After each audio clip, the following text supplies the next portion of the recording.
All right, today we are going to do sections 32.3 and 32.4. They're not long sections, but we're going to do these two today.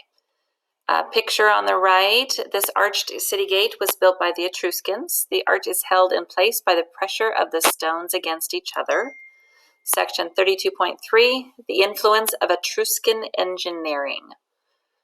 The Romans became great builders. They learned many techniques about engineering, or the science of building, from the Etruscans.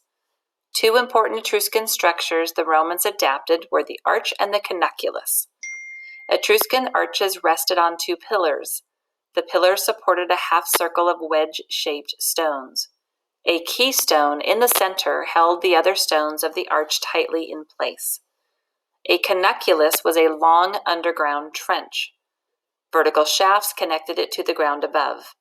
Etruscans used these trenches to irrigate land. They also used them to drain swamps and to carry water to their cities. It's basically the world's first underground plumbing. The Romans adapted both of these structures. In time, they became even better engineers than the Etruscans. They used arches to build huge public works, including bridges, stadiums, and aqueducts to carry water over long distances. Okay, so for this section, if you look in your ISM pages at 229, I'm going to change the directions a bit. I do want you to fill out that map to show where the Etruscans, the Greeks, and the Latins lived.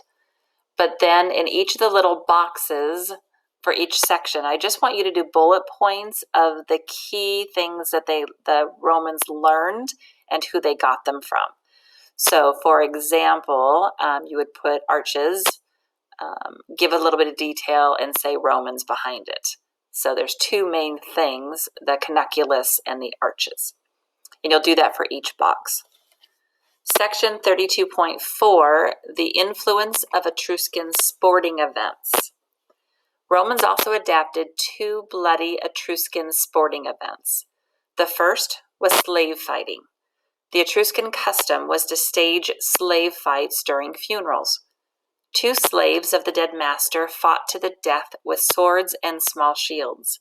After being congratulated, the winner was executed. Pretty nice, huh?